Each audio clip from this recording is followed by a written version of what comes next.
Live from downtown Detroit, home of WDIV and Click on Detroit, Local 4 News at 5 starts now.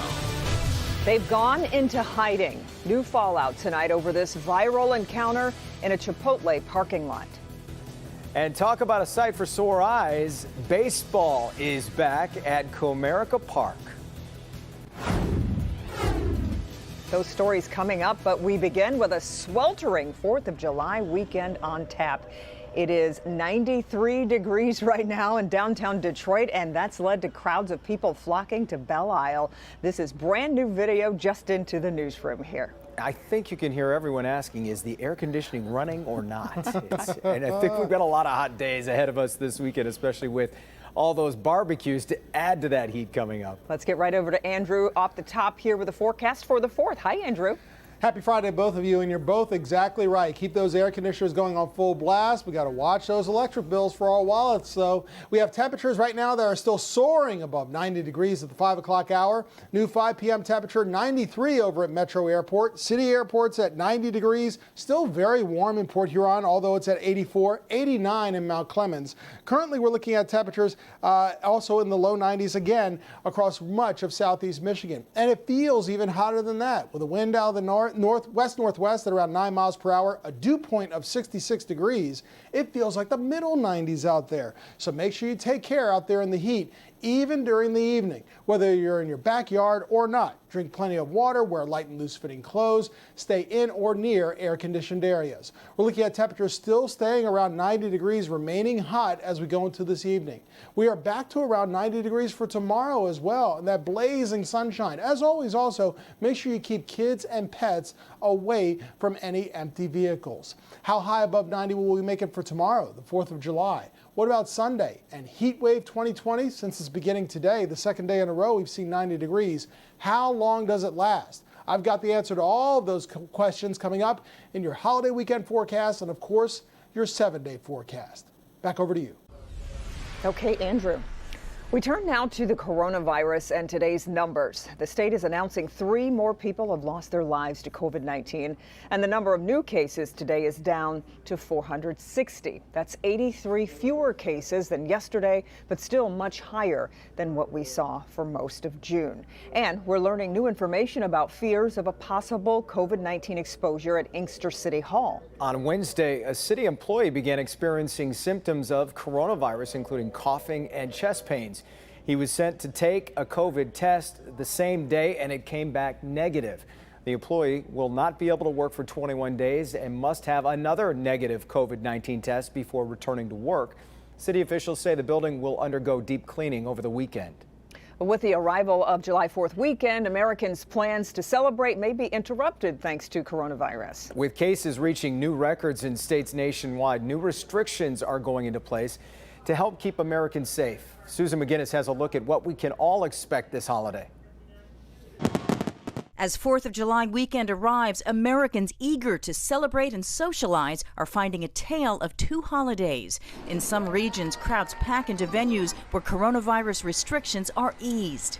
Others see their beaches and bars reversing course and shutting down. This as the data show record new cases nationwide, with the majority of states seeing numbers rising in the last 2 weeks. In Texas, surging cases leading to a dramatic about-face. The governor now mandating masks in public. COVID-19 is not going away.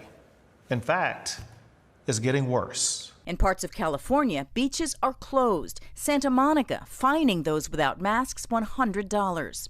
Across South Florida, beaches also closed. Fireworks canceled. In Miami, a 10 p.m. curfew.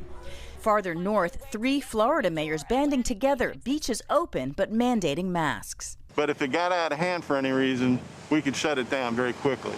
President Trump urging thousands to join him at a celebration in Mount Rushmore. No masks required. We won't be social distancing. From health officials, a different message. A plea to the young. If you want college football in the fall, young people, please wear a face covering. It's so important to stay home right now so that we can go out later and so that people stop dying. A message that precautions today mean fewer lives lost tomorrow. Susan McGinnis, NBC News. And further proof of the global impact of COVID-19. Pubs, restaurants, museums, hotels, and other businesses in England will open their doors tomorrow for the first time since March. Well, the state's unemployment insurance agency is looking to collect millions of dollars in duplicate unemployment payments.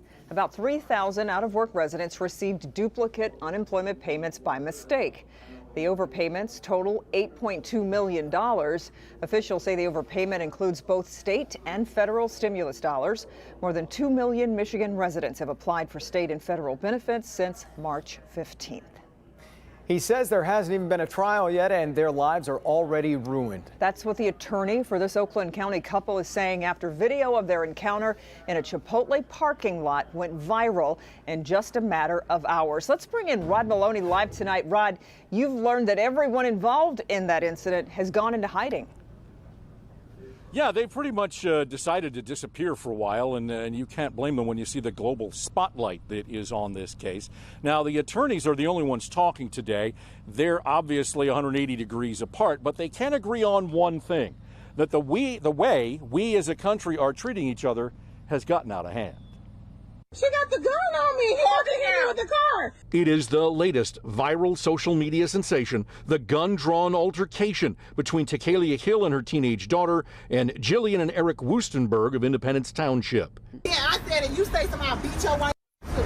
And yes, race plays a part here. It's also costing Eric Woostenberg his Oakland University job and position on Congresswoman Alyssa Slotkin's advisory committee. Both parties' attorneys today say that their clients are overwhelmed and their lives utterly disrupted. She's emotionally a wreck, and her kids. She had a 5-year-old, a 13-year-old, and a 15-year-old present. They saw this. Well, they're devastated. You know, you have two good people. You know, my client, Eric he's a disabled vet. Okay, he's served this country very well. Eric and his wife Jillian face felonious assault charges. They're out on bond, and the controversy will no doubt continue. I think the country as a whole is tired of seeing situations where you have unarmed blacks having firearms pointed at them. A guy like Eric has now been taken down because someone uttered 3 words, "You're a racist." How fair is that? Where is the due process in this? Well, Chris Quinn says that he thinks that it was Jillian's responsibility to de-escalate the argument with the 15-year-old. In the meantime, the attorney, Terry Johnson, for the other side, is saying that he thought that Chipotle Hill should have charges brought against her. Certainly much more to come in this case. Back to you. Indeed. Well, Rod, the Woostenbergs, do we know when the next time we'll see them again? Because they have a court appearance coming up, right? Right. Well, they'll be back in court on the 14th of July for a probable cause. We won't learn much there. Usually the preliminary exam comes a week later, and that's where we'll likely get more evidence. Whether there's any more video or anything else that can be brought into this case, we'll likely hear about it then. Yeah. Okay. Rod Maloney reporting live for us tonight. We really appreciate it, Rod. Baseball is back at Comerica Park. Well, sort of. Spring training was canceled when coronavirus hit in the spring, so the team has a lot of ground to make up. They all do, really. Jamie Edmonds reports the team is feeling, though, anything is possible here. After more than 100 days, the Tigers are back on the field. Spring training 2.0 here at Comerica Park. Tigers are calling it summer camp. 3 weeks to get ready for a shortened season. The greatest thing about baseball is you can make adjustments on the fly. And this MLB season is all about adapting. For pitchers, it may mean fewer days rest or even moving to the bullpen. Ron Gardenhire says he will constantly be evaluating. Most of these guys have been throwing and doing well, and it'll show who, really hadn't had the opportunity to do that as we go along in this thing and needs a little bit more time. On top of getting their bodies in game shape, they all have to wrap their minds around new safety protocols. No spitting, no high-fiving. You see them, you smile, they walk up to you, and we're doing the elbow bumps. Kind of feel like a football player, so it's all good. Just the pitchers and the catchers out there today. On Monday, you'll have the full squad workout separated between 3 clubhouses. Jamie Edmonds, Local 4. All right, Jamie, big news from the NFL tonight as well. The Washington Redskins front office is taking a serious look at finally changing its controversial name amid renewed pressure. Yeah, the Washington Post is reporting two people familiar with discussions say a name change isn't definite, but they expect a new team name and mascot come this fall. FedEx, which has naming rights to the team's stadium under a $205 million deal, requested the name change. Sponsors Nike and Pepsi are reportedly under pressure to cut ties with the team. Much more to come here on a Friday. Here's Priya Mann. Allegations of sexual harassment and racism rock a popular Ferndale restaurant. I personally have heard at least two managers use racial slurs and also witnessed them sexually harassing my coworkers. Tonight, hear from a former employee who describes a toxic work culture. And it's being investigated as a hate crime. New tonight, what was found inside a high school football stadium on the west side of the state that now has the FBI taking a look. Nick. Renewed calls today to let Kwame Kilpatrick out of prison early. It's a different story this time around, what his former pastors have to say about how he's been since his incarceration.